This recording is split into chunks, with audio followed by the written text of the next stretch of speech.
O homem saiu do mar e chegou a um parque movimentado. Diante dos olhares das senhoras e dos policiais, ele não se sentiu envergonhado. Já estava acostumado, pois havia passado por isso muitas vezes. O homem chamado Henry era um velho monstro que vivia há 200 anos e possuía um corpo imortal. A única coisa que ele não lhe faltava era tempo. Viajava pelo mundo, falava inúmeras línguas e buscava o segredo de sua imortalidade. O único problema era que as pessoas ao seu redor mudavam, mas ele continuava o mesmo homem jovem e atraente. Naquele dia, Henry pegou o metrô para ir ao trabalho. Como de costume, sentou-se ao lado de uma garota loira. Ele apenas a olhou e a cumprimentou em russo fluente. Ela ficou curiosa de como ele sabia que ela era russa. Henry explicou que havia chocolate no canto de sua boca e um chocolate meio comido em sua bolsa. Isso fez a garota simpatizar com ele imediatamente. Henry continuou dizendo que notou que seus dedos tinham marcas espaçadas, mas não havia marcas em seu queixo. Portanto, ela devia ser uma violoncelista. Ele também lhe desejou uma boa apresentação naquela noite. A garota ficou ainda mais encantada e o convidou entusiasmada para assistir à sua performance, dizendo que depois poderiam tomar uma bebida juntos. Henry aceitou o convite alegremente, mas no segundo seguinte, todo o trem se transformou em um desastre. Henry foi perfurado no coração por uma barra de ferro e a garota também morreu. Antes que ele pudesse expressar seus sentimentos, Henry já havia testemunhado inúmeras mortes ao longo da vida, mas ele era um imortal com o poder sobrenatural da ressurreição infinita. Essa habilidade começou 200 anos atrás. Em um navio mercante, o capitalista maligno Henry trabalhava como médico a bordo e tratava um velho doente. O capitão insistia que o homem tinha cólera e queria jogá-lo ao mar para servir de comida aos peixes. Henry se opôs e, por isso, foi baleado e lançado ao mar. Desde aquela noite, Henry recebeu uma misteriosa transformação concedida por Deus. Toda vez que morre, ele retorna ao mesmo corpo, no mesmo local aquático. A única parte constrangedora é que ele sempre volta nu, exatamente como nasceu. Isso o fazia pensar que a reencarnação não era uma bênção, e sim uma maldição. Vendo os policiais se aproximarem agressivamente,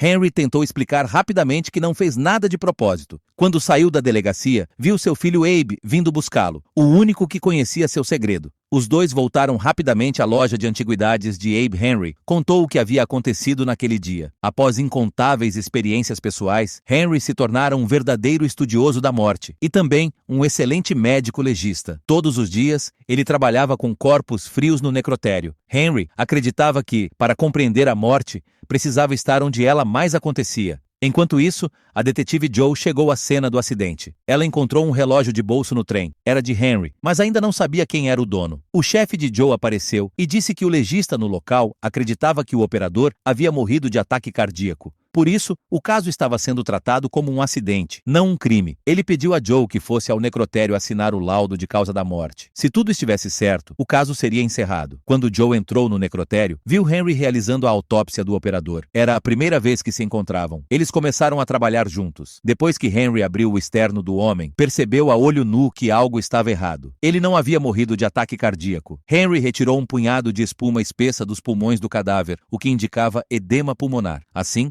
ele suspeitou de envenenamento, embora fosse necessário um relatório toxicológico para confirmar. Joe ainda duvidava, mas o colega Lucas lhe disse para não questionar nada. Se Henry afirmava algo, era quase certeza. Isso significava que o suposto acidente agora se tornava um caso de assassinato envolvendo 15 mortes. Nesse momento, Henry recebeu uma ligação anônima. O misterioso interlocutor não apenas sabia sobre o acidente no metrô, como também sabia que Henry havia sobrevivido. Quando Henry ouviu isso, sua atitude mudou imediatamente. Ele perguntou quem era a pessoa, mas o interlocutor desligou na hora. Henry entrou em pânico, voltou correndo para a loja de antiguidades e começou a arrumar suas coisas. Ele se preparava para levar Abe para uma cidade distante. No entanto, Abe não tinha intenção de ir embora. Ele disse a Henry que se esconder não era a solução. O mais importante agora era descobrir quem era aquela pessoa e qual era o seu propósito. Mas, para Henry, as lembranças dolorosas do passado ainda eram vívidas. Mesmo após 107 anos, ele se lembrava de ter sido forçado a servir como cobaia em experimentos humanos. Todo o sangue de seu corpo foi drenado, e seus órgãos dissecados em nome da ciência. Apesar de possuir um corpo imortal, a dor era real, e isso o deixava aterrorizado. Abe disse que Henry não podia continuar vivendo apenas entre cadáveres. Mesmo que fosse imortal, precisava se afastar do perigo e viver sua vida de verdade. Após refletir profundamente, Henry decidiu ficar. Enquanto isso, a detetive Joe descobriu, através das câmeras de segurança da estação de metrô, uma figura suspeita. O homem segurava o relógio de bolso que ela havia encontrado. Ela pediu ao técnico que ampliasse a imagem e olhou repetidamente repetidas vezes. Será que aquele homem era Henry, o mesmo que ela tinha conhecido naquele dia? No dia seguinte, Henry foi trabalhar e recebeu uma carta misteriosa, sem carimbo nem remetente. Lucas também disse que não viu ninguém entregando-a. Henry voltou ao escritório, abriu o envelope e ficou chocado com o que viu. Era uma foto íntima dele com uma mulher, sua falecida esposa. A data era 1955, tirada em uma festa. Ele não fazia ideia de como o misterioso remetente havia conseguido aquela foto, mas estava claro que a intenção dele não era simples. Dentro do envelope havia também um recorte de jornal com as letras Q e D, uma expressão usada em provas matemáticas que significa como se queria demonstrar. Ao ler o conteúdo da metade inferior do recorte, Henry entendeu algo e foi até o necrotério. Lá, retirou uma amostra de sangue do corpo do coordenador do metrô, acreditando que o assassino havia matado o homem para verificar se Henry ainda estava vivo. Assim, Henry quis descobrir que tipo de veneno havia sido usado. Ele decidiu testar o veneno em si mesmo, aproveitando sua imortalidade para obter respostas. Abe injetou o sangue contaminado no corpo de Henry. Em 5 segundos, começaram os efeitos familiares. E Henry morreu, ressuscitando logo em seguida. Felizmente, ele descobriu que o veneno vinha de flores de acônito, uma substância extremamente rápida e mortal. Bastava o contato com a pele para entrar na corrente sanguínea, provocando queimaduras estomacais e inchaço pulmonar. Antes que Henry pudesse prosseguir com a investigação, Joe apareceu com outros policiais e o levou para a delegacia. Com base no relógio de bolso e nas evidências encontradas no porão,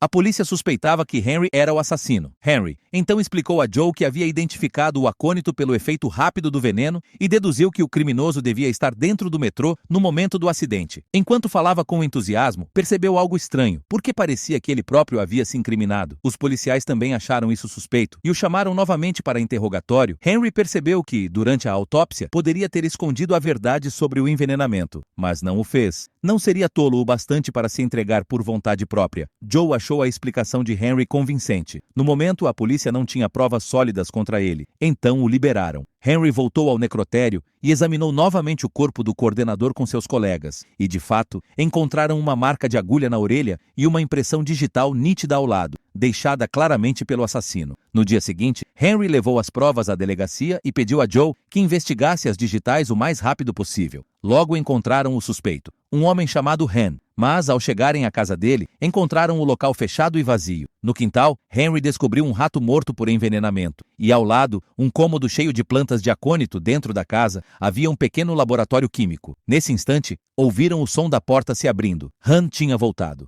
Joe apontou a arma para prendê-lo, mas Han atirou uma garrafa de veneno contra eles. O líquido atingiu Joe e o veneno começou a penetrar em sua circulação. Henry tinha apenas 1 minuto para agir. Ele pegou o etanol da mesa e despejou sobre a mão de Joe, neutralizando rapidamente o veneno. E salvando sua vida, as investigações revelaram que Han era um especialista em química. 3 anos antes, sua esposa havia caído nos trilhos do metrô e morrido. O maquinista que a atropelou era justamente o coordenador que havia morrido recentemente. Assim, o acidente do metrô fora, na verdade, um ato de vingança planejado por Han. Mas Henry continuava intrigado. Ele acreditava que o misterioso interlocutor estava mirando nele, não em Han. Logo, a polícia descobriu ainda mais veneno. E pelo volume, era provável que houvesse cerca de 2 galões dele prontos para uso. Havia também vestígios de etanol no local. Henry deduziu que Han queria transformar o veneno das flores de acônito em um solvente para produzir uma grande quantidade de toxina. Talvez o objetivo de Han fosse matar muito mais pessoas. Nesse momento, Henry viu diversos desenhos estranhos sobre a mesa. Ele puxou um deles e percebeu que o formato era idêntico ao do teto da estação central, o mesmo lugar onde a esposa de Han havia morrido anos atrás. Todos perceberam imediatamente a gravidade da situação. A polícia cercou a estação central, que estava lotada de gente, mas Han não estava em lugar algum. Henry observou que havia aberturas de ventilação por todas as paredes. A noite estava fria, mas o ar-condicionado estava ligado. O que parecia suspeito. Gallon concluiu que Han havia transformado o veneno em solvente para espalhá-lo pelo ar. Henry e Joe correram até o andar superior, onde ficava o sistema de ventilação, mas não encontraram nada anormal. Henry começou a achar que estava imaginando demais. De repente, Joe desmaiou e Han apareceu, forçando Henry a colocar o veneno no sistema de ventilação. Henry tentou convencê-lo com palavras, mas Han não quis ouvir. Armado,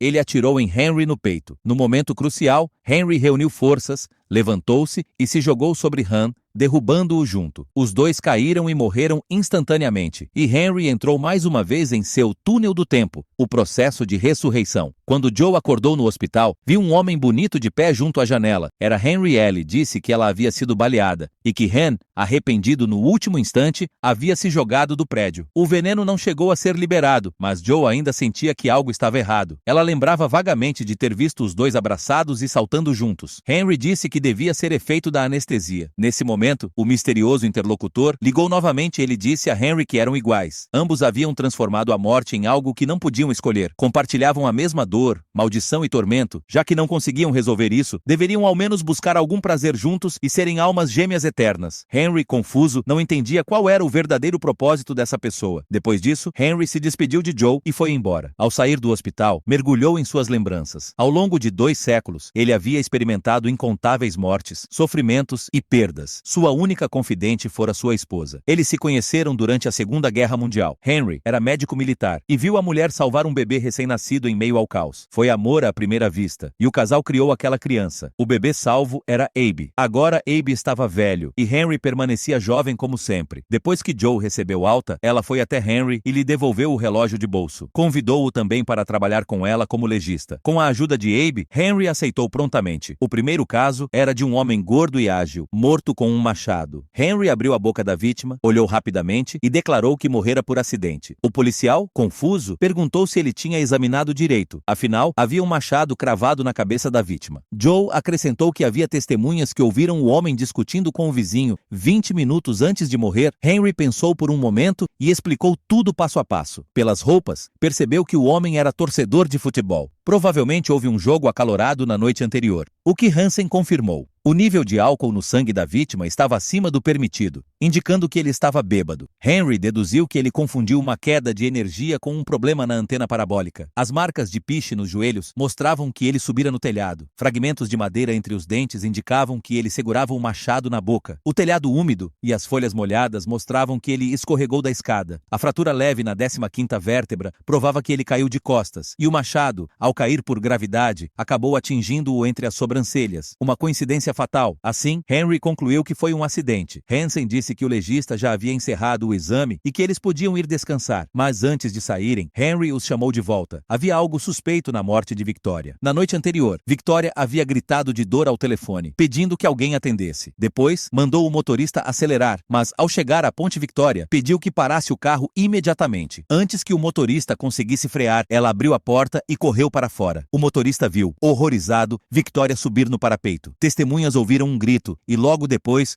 o som de um corpo caindo na água. No dia seguinte, o corpo dela foi encontrado na margem. Joe explicou que havia testemunhas confirmando que Victoria pulou voluntariamente, mas Henry, com sua experiência, notou lasquinhas de tinta de ponte entre as unhas dela. Aquele tipo de tinta não era mais usada desde 1970, o que indicava que Victoria arranhara camadas antigas de tinta, pelo menos 12, além das marcas nos sapatos que mostravam luta e resistência. Ele também descobriu que a fratura ia do dedão até a tíbia, o que indicava que ela foi atingida de frente, virada para a ponte. Em 200 anos de vida, Henry nunca viu alguém saltar e se virar no ar antes de cair. Assim, ele concluiu: Victoria foi assassinada. Joe, ao ouvir isso, decidiu abrir uma investigação, mas Hansen discordou. Achava possível que Victoria tivesse escorregado ao se virar. Com base apenas nas palavras de Henry, não podiam confirmar o homicídio Joe. Porém, afirmou que Henry nunca erra e saiu determinada. Ao retornar à delegacia, seus superiores a chamaram para conversar. Disseram que muitas testemunhas viram Victoria pular sozinha, então não valia a pena perder tempo com esse caso. Ela também disse a Joe para ser mais forte em seu trabalho. Joe não podia deixar que um julgamento forense a afetasse. Ainda havia muitos casos realmente importantes a serem investigados. Ao mesmo tempo, na sala forense, Lucas disse a Henry que a polícia havia ligado e esperava que eles dessem o resultado de que a vítima tinha feito algo tolo. Nesse momento, Henry viu os pais de Victoria vindo buscar o corpo dela. Ele rapidamente correu para cobrir o corpo e evitar a cena de partir o coração. Os pais de Victoria disseram que a filha deles não poderia ter feito algo assim, pois ela havia acabado de conseguir o mestrado em literatura clássica e iria estudar no exterior, em Paris, Em breve, eles perguntaram se havia acontecido algo inesperado. Henry não soube como responder, então apenas aconselhou que discutissem o assunto com a polícia. Ao ver os pais da vítima sofrendo, Henry demonstrou empatia pela dor deles. Para tranquilizá-los, Henry foi especialmente até a ponte naquela noite para descobrir a verdade sobre o salto de Victoria. Ele subiu com cuidado no parapeito da ponte e realmente encontrou arranhões de unhas. Havia também pegadas masculinas ao lado. Justo quando Henry se sentiu satisfeito, ele olhou para cima e viu um cadeado de escalada. Henry se esforçou muito para finalmente conseguir a evidência, mas quase caiu por escorregar. Mesmo assim, conseguiu subir novamente. No segundo seguinte, Henry foi atropelado por um carro. O motorista, atordoado e assustado, saiu rapidamente do veículo para verificar. Naquele momento, Henry já estava sentado na máquina do tempo, voltando à área familiar. O motorista olhou em volta do carro, até examinou a parte de baixo, mas não encontrou nenhum fio de cabelo. Ele tinha certeza de que havia atropelado alguém, mas não havia nada ali. Será que ele havia atingido um fantasma? Enquanto isso, Henry foi apanhado por Abe. No dia seguinte, assim que Henry chegou ao trabalho, foi informado de que o esmalte das unhas de Victoria combinava com o encontrado na ponte, e também descobriram algo surpreendente. Lucas mostrou um pedaço de pele que não pertencia a Victoria, encontrado sob a cutícula. Eles deduziram que ela o deixou ali ao lutar com o assassino antes de morrer. A nova descoberta deixou Henry animado, mas logo seu humor mudou quando encontrou um presente em sua mesa. Henry ficou imediatamente apreensivo e assustado. Ao ver o que havia dentro, lembrou-se da ligação misteriosa. Quem era essa pessoa? Por que parecia estar sempre o observando? Henry correu para casa para contar a Abe. A sensação de estar nas mãos de alguém era pior do que a de não poder morrer. Abe percebeu que a carta fora escrita em papel listrado e que a marca d'água era de um período antigo. Quando estavam prestes a investigar a origem do papel, Joe apareceu. Mesmo tendo sido advertida por seus superiores para não continuar o caso da garota, Joe ainda acreditava no julgamento de Henry. Por algum motivo, Joe descobriu que o dia do acidente de Victoria era o mesmo em que ela se preparava para embarcar para Paris, e os trâmites já estavam concluídos. Para alguém prestes a cometer uma loucura, isso era algo muito estranho. Então, os dois foram à escola de Victoria investigar. Quando chegaram ao dormitório, encontraram os pais dela arrumando seus pertences. Henry notou cuidadosamente que Victoria gostava de escaladas, mas seus pais haviam dito que ela e o namorado tinham terminado há muito tempo.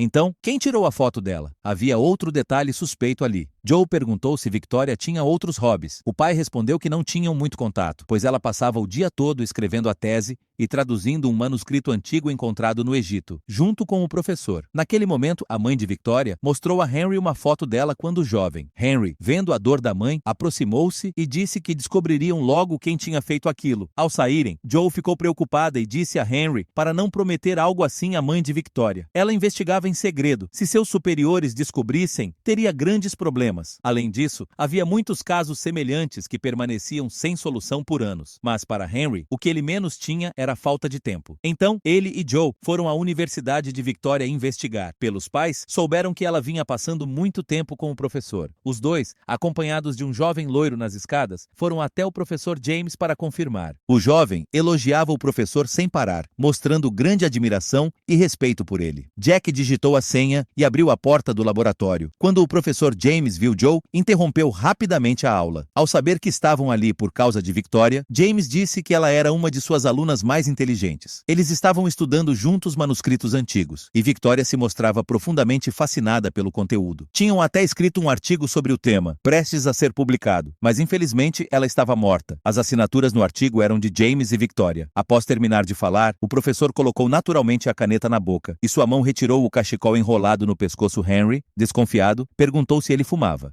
James respondeu que não. Quando Henry perguntou sobre o relacionamento entre James e Victoria, ele claramente hesitou antes de responder que era apenas uma relação profissional, de colegas. Eles não interagiam com frequência. E no dia do incidente com Victoria, James e sua esposa estavam na ópera. No entanto, depois de saírem dali, Henry continuou dizendo que o professor James e Victoria tinham um relacionamento secreto. Havia marcas de cigarro nos lençóis da cama de Victoria. Joe argumentou que talvez Victoria fumasse, mas Henry havia examinado seus dentes e pulmões e constatado que ela não fumava. Já o professor James, às vezes, não conseguia evitar fumar. Além disso, a foto de escalada encontrada no quarto de Victoria tinha sido tirada por James, e o cachecol que ela usava era o mesmo que estava sobre a mesa do professor Joe admirou as habilidades de observação de Henry, e mais ainda quando descobriu que ele havia conseguido secretamente uma amostra de DNA. Os resultados mostraram que o material encontrado debaixo das unhas de Victoria combinava perfeitamente com o DNA da caneta de James. Parecia que o caso estava prestes a ser resolvido. Para confirmar o álibi de James, eles foram visitar sua esposa. Ela testemunhou em favor dele sem hesitar, mas Henry disse que o marido a havia traído, então ela não precisava mentir por ele. A mulher ficou confusa, e Henry explicou.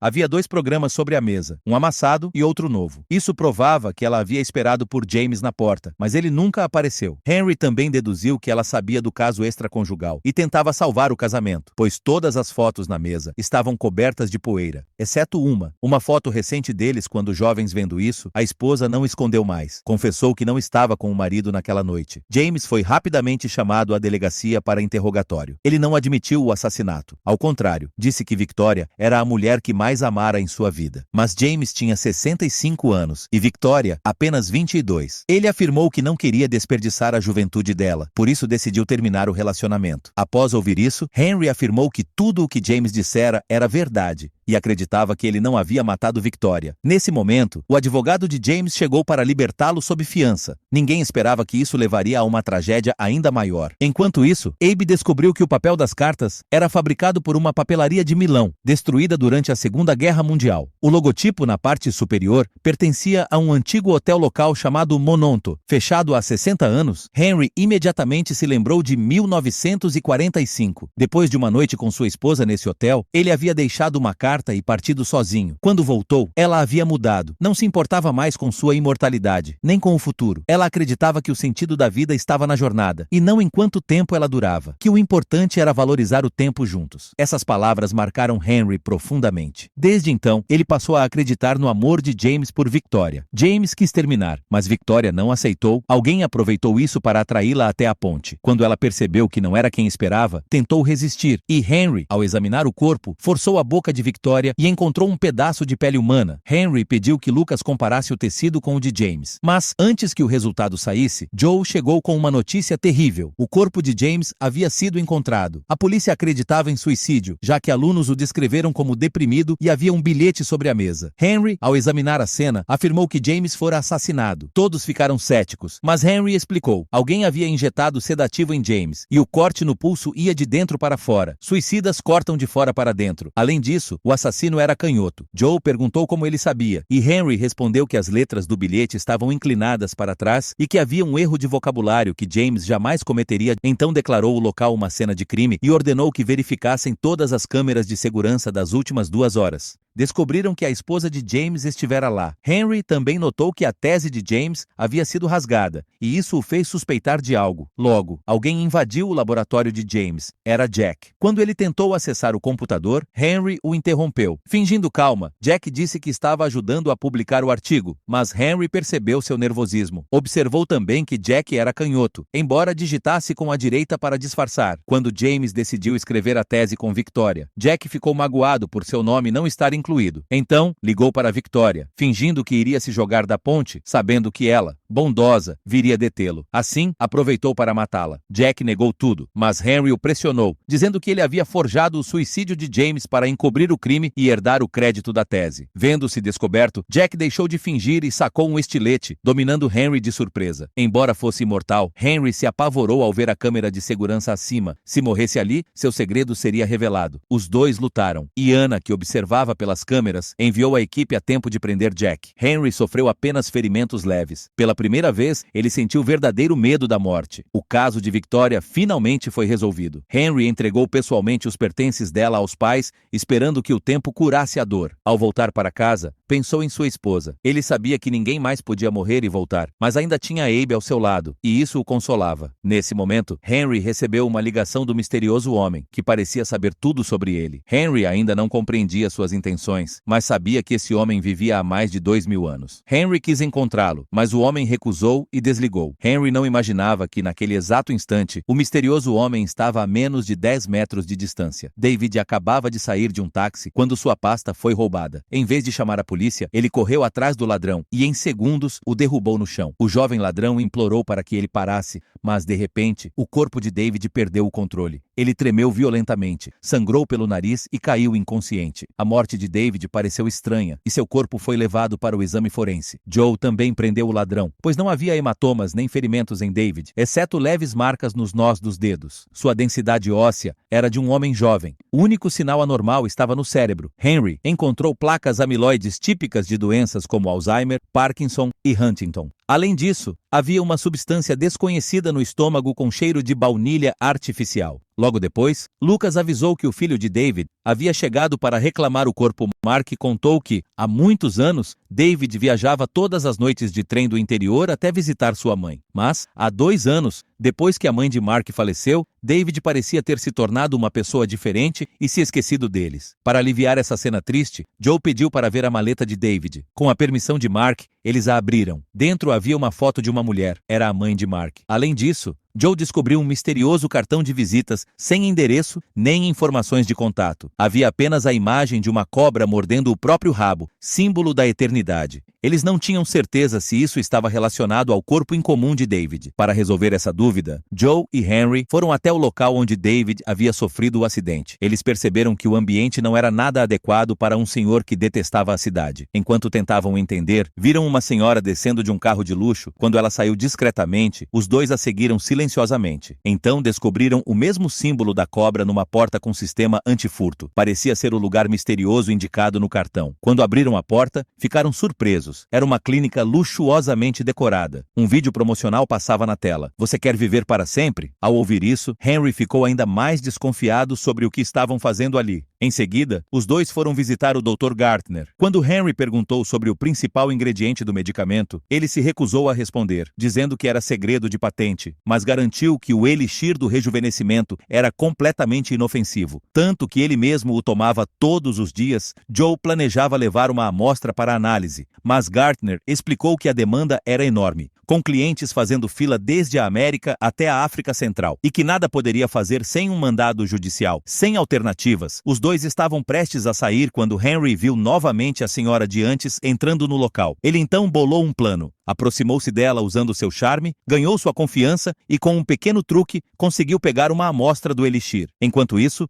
Joe também conseguiu as impressões digitais de Gartner. Ao mesmo tempo, Lucas, que estava conferindo os registros de corpos, descobriu que 2 cadáveres haviam desaparecido. Ele ficou desesperado e perguntou aos colegas se alguém sabia de algo, mas o livro de assinaturas da noite anterior estava assinado por ele mesmo. Dessa vez, Lucas estava em sérios apuros. Na manhã seguinte, Henry analisou e separou os compostos do elixir e descobriu que eram extraídos de ervas baratas, o que provava que Gartner havia mentido. O médico havia fraudado a composição do medicamento e provavelmente existia outro ingrediente responsável pelos danos cerebrais de David. Usando as impressões digitais, Joe descobriu que Gartner era um impostor. Ele nunca havia recebido treinamento médico. Diante disso, decidiram investigar o doutor a fundo. Os dois foram até a mansão particular de Gartner, onde ele estava dando uma festa na piscina com jovens. Joe, então, revelou o passado criminoso de Gartner diante de sua namorada, deixando-o nervoso. Ele pediu que a namorada o esperasse na piscina e disse aos investigadores que a morte de David não tinha relação com ele. Assustado, concordou em contar tudo o que sabia, mas pediu para mudarem de lugar. Enquanto os dois o aguardavam, viram novamente a mesma senhora, mas ela não reconheceu Henry e andava cambaleante como se estivesse bêbada. O estranho era que o copo em sua mão continha apenas água com gás. De repente, ouviram um grito vindo do andar de cima. Correram até o quarto e se depararam com uma cena horrível. Gartner estava morto, deitado em uma poça de sangue. Henry percebeu que ele havia sido estrangulado e ferido com uma lâmina. Usando uma pinça, retirou metade de uma lâmina cirúrgica descartável do ferimento, o que provava que o assassino tinha conhecimento médico. De volta ao escritório, Henry examinou o cérebro de Gartner e descobriu que ele tinha a mesma doença neurodegenerativa de David, como se algo estivesse comendo seus cérebros. A única conexão entre eles era o elixir da juventude. Henry lembrou-se de um colega de 100 anos atrás que sofria de tuberculose e fazia eletrochoques diários em uma clínica. Henry dizia que aquilo era anticientífico, mas o homem insistia. Naquela época, não se sabia que a tuberculose era causada por bactérias. Somente em 1882 foi descoberta sua causa e 20 anos depois percebeu-se que podia ser transmitida pelo leite de vacas infectadas. Com base nisso, Henry percebeu que talvez estivessem investigando o caso caso de forma errada. Eles procuravam o composto que causava o dano cerebral. Mas e se o elixir estivesse contaminado com tecido cerebral humano? Não seria bactéria nem fungo, apenas proteína infecciosa. Essa proteína corroía o cérebro, formando buracos, e explicava o estado de David e Gartner. Henry explicou que, para ser infectado, alguém teria de ingerir tecido contaminado, o que significava que alguém estava usando medulas espinhais humanas na fabricação do elixir. Eles correram até o necrotério, onde Lucas ainda tentava entender o sumiço dos corpos. Quando Henry perguntou quantos cadáveres haviam desaparecido, Lucas respondeu: 12 corpos anônimos, todos sem reclamação. Ao ouvir que Lucas lembrava de ter comido rosquinhas naquele dia, algo incomum, já que ele detestava doces, Henry desconfiou. Lucas então recordou que quem lhe dera as rosquinhas fora Anton, o motorista responsável por transportar os corpos. Joe rapidamente emitiu um mandado nacional de prisão contra Anton. Logo, a polícia o cercou, e dentro da ambulância que ele dirigia, encontraram um corpo recém-operado com o cérebro removido. Diante das provas, Anton confessou o roubo e o assassinato. Disse que também era ele quem preparava o elixir do rejuvenescimento. Havia sido químico, mas, ao emigrar para os EUA, teve de trabalhar apenas como motorista. Então, Anton teve a ideia de ganhar dinheiro rápido dessa forma. Para verificar se o depoimento de Anton era verdadeiro ou falso, Henry pediu a Joe que fizesse a ele algumas perguntas técnicas sobre extração de medula óssea, mas as respostas de Anton estavam totalmente erradas, provando que ele não era o verdadeiro mentor. Nesse momento, a polícia trouxe uma lista com todos os clientes que haviam comprado o elixir do rejuvenescimento. Henry deu uma olhada e, de repente, saiu correndo. Ele havia visto o nome de Abe na lista. Henry correu direto para a loja de antiguidades e perguntou por que Abe estava usando aquele tipo de remédio. Afinal, não seria melhor morrer naturalmente e com dignidade? Abe respondeu que não o fazia por si mesmo, mas porque se preocupava com Henry, temia que, quando morresse, ninguém mais cuidasse dele. Henry ficou profundamente comovido com essas palavras. Felizmente, Abe, sendo filho de um cientista forense, não era ingênuo. Ele nunca acreditou realmente que o elixir tivesse um efeito tão milagroso. Por isso, procurou um químico para lhe explicar. Henry perguntou qual químico. Abe respondeu: uma moça bonita. Imediatamente, Henry percebeu que havia algo errado. Comparando retratos, descobriram que a química era Sasha. A bela assistente de Gartner, Sasha, era uma química ucraniana que havia se mudado para os Estados Unidos há 2 anos com visto de estudante de medicina e vivia com o irmão, Anton, que agora estava preso. Enquanto isso, Sasha foi até a delegacia visitar o irmão. Anton contou que havia confessado todos os crimes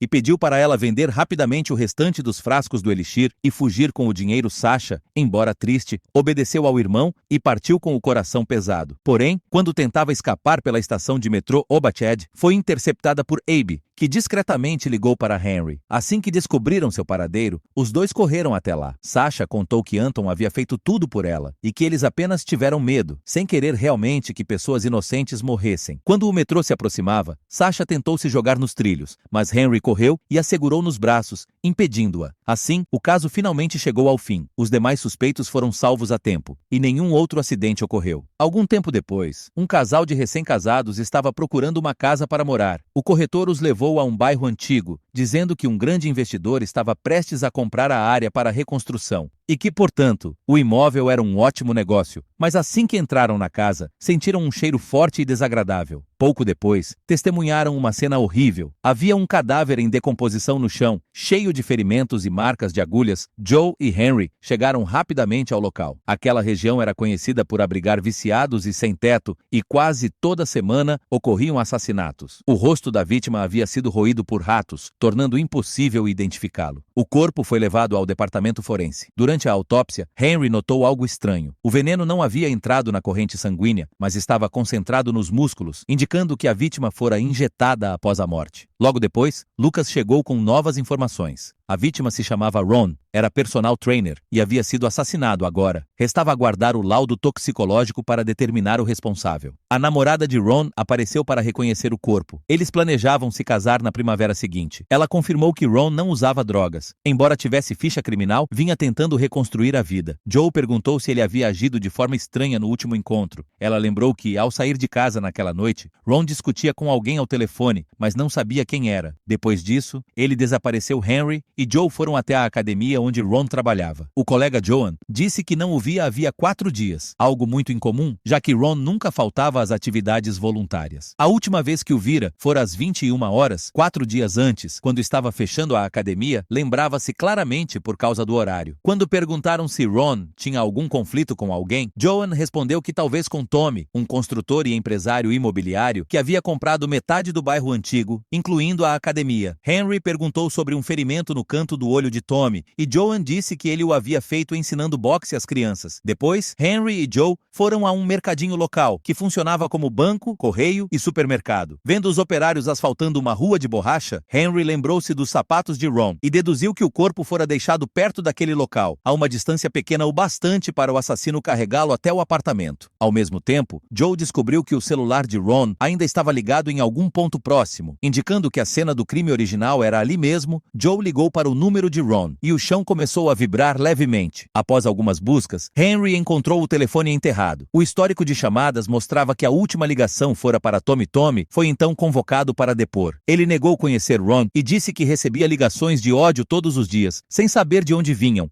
Alegou que o caso estava prejudicando seus negócios, já que a obra havia virado cena de crime. Sem provas diretas, a polícia teve de liberá-lo. Joe encontrou então outro suspeito, John, que havia trabalhado para a família Pagarelli. Os dois passaram a vigiá-lo 24 horas. Numa noite, viram John recebendo um grande pacote de Tommy e depois indo para a academia. Ele entrou com o pacote e saiu sem ele 2 minutos depois. Quando saiu de carro, Joe e Henry invadiram o local e encontraram a encomenda no armário de John. Com $6 milhões em dinheiro, Joe concluiu que Tommy havia pago John para matar Ron. John foi levado ao necrotério, onde Henry mostrou o corpo de Ron. John ficou pálido e nauseado, mas parecia mais assustado que culpado. Henry perguntou se valia a pena matar um amigo por $50 mil.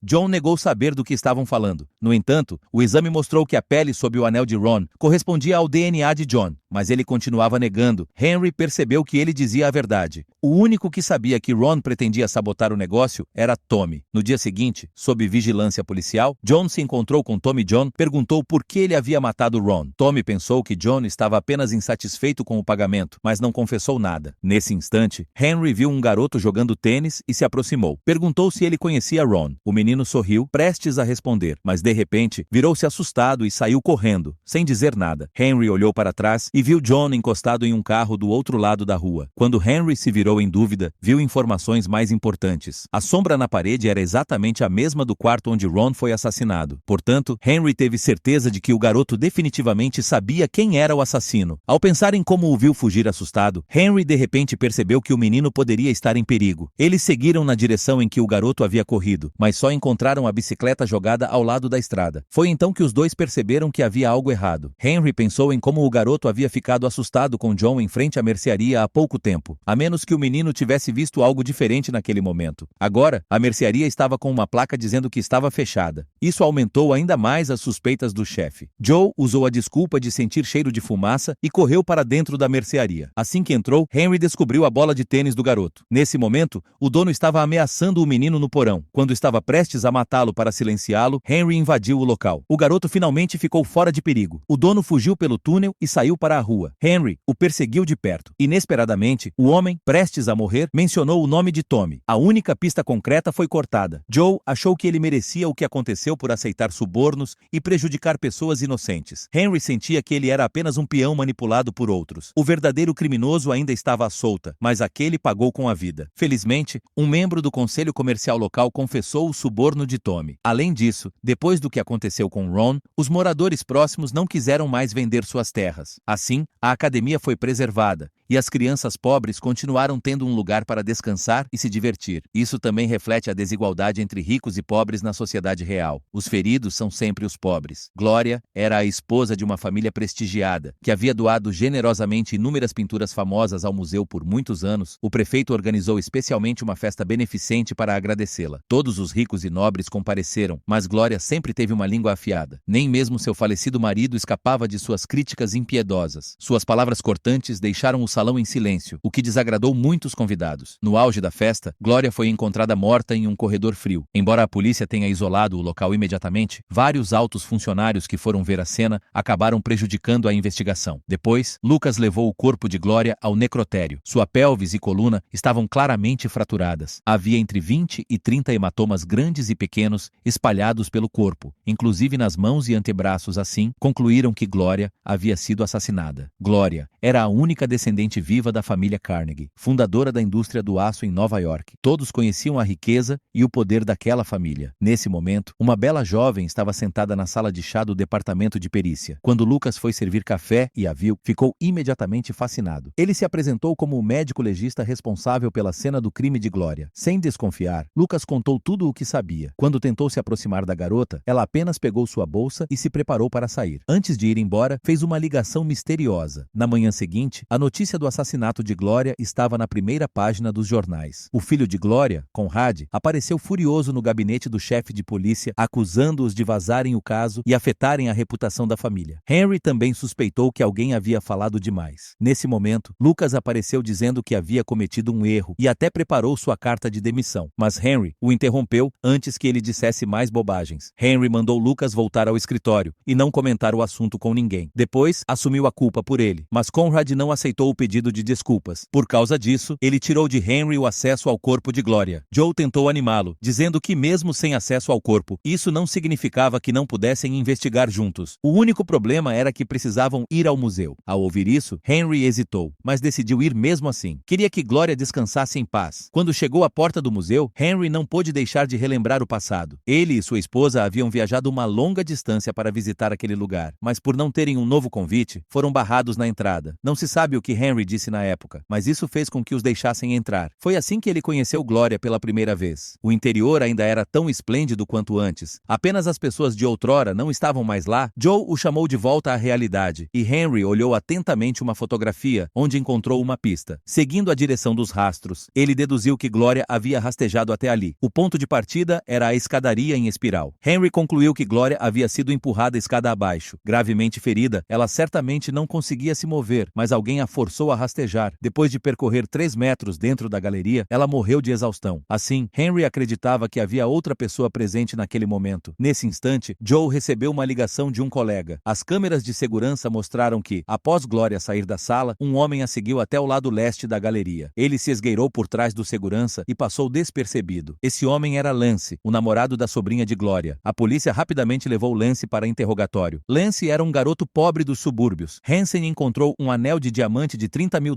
na casa dele. Assim, deduziram que Lance havia sido flagrado roubando e matar a Glória. Mas Lance afirmou que aquele era um presente de noivado dado por Glória. O pai da namorada não aceitava o relacionamento deles, e ambos sabiam que Glória acreditava no amor livre. Então, naquele dia, Lance foi corajosamente pedir sua bênção. Glória lhe entregou o anel e disse que ele devia seguir seu coração. Lance contou que achou o comportamento dela muito estranho naquele momento. Alguém como ela, que normalmente tinha a língua afiada, falou com hesitação. Ela também mencionou que havia um cheiro de queimado na galeria. Henry ouviu isso do lado de fora e de repente percebeu que sua suposição anterior estava errada. Talvez Glória não tivesse sido empurrada escada abaixo. Ela disse ter sentido o cheiro de queimado porque estava tendo alucinações olfativas, um sintoma típico de AVC. Para confirmar essa hipótese, Henry precisaria fazer um exame no fígado de Glória. No entanto, ele ainda não tinha acesso ao corpo dela, então procurou Lucas em busca de ajuda. Joe, por sua vez, procurou a sobrinha de Glória para tentar descobrir quais remédios ela usava, mas a jovem não sabia nada sobre o estado de saúde da tia. Apenas comentou que Glória era uma mulher obstinada. Joe logo descobriu que Glória havia retirado o filho, Conrad, do testamento. Conrad tentava recuperar o controle da mansão da mãe e, naquele momento, estava vendendo a propriedade. Foi então que Henry se lembrou de Abe, que havia dito que iria ao leilão. Henry rapidamente ligou para ele e pediu que tirasse uma foto dos remédios guardados no armário de Glória. Ao analisar a foto, Henry não encontrou nenhum medicamento que pudesse causar um AVC. Quando pensou que havia se enganado, notou as mãos trêmulas de Conrad no escritório. Quando Conrad estava prestes a sair, Henry o interrompeu e perguntou se o remédio para a epilepsia que ele tomava era fenitoína. Conrad confirmou, mas disse que milhões de pessoas usavam esse medicamento. Por que Henry perguntou isso? Henry respondeu, porque foi esse remédio que matou sua mãe. Todos ficaram chocados mais tarde. Conrad foi detido para interrogatório. Ele admitiu que não tinha um bom relacionamento relacionamento com a mãe, mas também era quem mais a compreendia. Quando ela ameaçou tirá-lo do testamento, isso já havia acontecido há muito tempo. Ele era um dos que mais desejava que ela vivesse, pois enquanto ela estivesse viva, ele ainda teria a chance de mudar o testamento. Como não havia provas concretas, a polícia teve de liberá-lo temporariamente. Então, Joe e Henry foram até o necrotério. Lá encontraram Lucas voltando às pressas. Lucas, que sempre fora rigoroso consigo mesmo, nunca chegava atrasado. Ao ser questionado, explicou que tinha ido ao funeral buscar o fígado de Gloria. Joe o repreendeu por ser ousado demais. Se Conrad descobrisse, ele seria processado. Mas, surpreendentemente, Henry disse que essa tinha sido a melhor coisa que Lucas já fizera. Joe apenas fingiu não ouvir. Rapidamente, descobriram que a quantidade de fenitoína no corpo de Gloria era 3 vezes superior à dose normal. Pela análise dos danos no fígado, concluíram que a droga fora ingerida 3 horas antes da festa começar. A enfermeira de Gloria se tornou a principal suspeita. Ao mesmo tempo, Hansen informou que o testamento de Gloria havia sido aberto e toda a herança ficara para a enfermeira. Todos imediatamente pensaram em assassinato por ganância. Mas após investigação e interrogatório, a polícia descobriu que a enfermeira cuidara de Gloria por 20 anos com total dedicação. Seu depoimento também não apresentava contradições. Disse que jantaram como de costume antes da festa. Embora fizesse mais de 20 graus Celsius, Gloria dizia sentir muito frio, e a enfermeira chegou a acender a lareira para aquecê-la. Henry então teve um estalo e correu até a mansão de Gloria. Lá encontrou um pedaço de papel não queimado na lareira. Talvez o nome FC fosse o mesmo do quadro anônimo exposto na galeria. De repente, um grito o despertou. Um colecionador descobrira um conjunto de taças de champanhe antigas, mas uma estava faltando. Henry sabia que Gloria nunca bebia, e a ausência da taça parecia estranha. Ele encontrou a taça faltante no porta-malas do carro, junto com um frasco de fenitoína. Juntando todas as pistas, Henry finalmente compreendeu tudo. Reuniu todos no museu e explicou. Gloria havia feito algo desesperado. O laudo da autópsia mostrava que Gloria só teria mais alguns meses de vida, e ela sabia disso, então decidiu morrer. Escolheu a noite da festa porque era uma celebração do lugar que mais amava, onde podia estar mais próxima do homem que realmente amou. Sabendo que o fim se aproximava, deixou a festa, mas foi interceptada pela sobrinha e o namorado. Além disso, o remédio fez efeito antes do previsto, e Gloria caiu das escadas. Ela suportou uma dor inimaginável e rastejou 3 metros até morrer diante do quadro assinado por FC, o artista que amava. Conrad também contou que o pai lhe dissera que sua mãe fora apaixonada por um jovem pintor. Quando o pai descobriu, ameaçou destruir a vida do artista, e por isso Gloria cedeu e permaneceu com ele. O marido se orgulhava de tê-la reconquistado, sem perceber que só havia mantido seu corpo, nunca o coração. Mesmo após sua morte, Gloria jamais o perdoou. Felizmente, em seus últimos momentos, Gloria pôde estar simbolicamente com o homem que amava. Um final triste, mas também sereno. Henry evitava entrar naquele museu porque não queria reviver suas lembranças. Foi ali, influenciado por Gloria, que ele pediu sua esposa em casamento. Eles juraram se amar para sempre. Infelizmente, ela não tinha uma vida eterna como ele. Morreu cedo, deixando-lhe apenas lembranças dolorosas. O filme termina aqui. Obrigado por assistir. Até a próxima.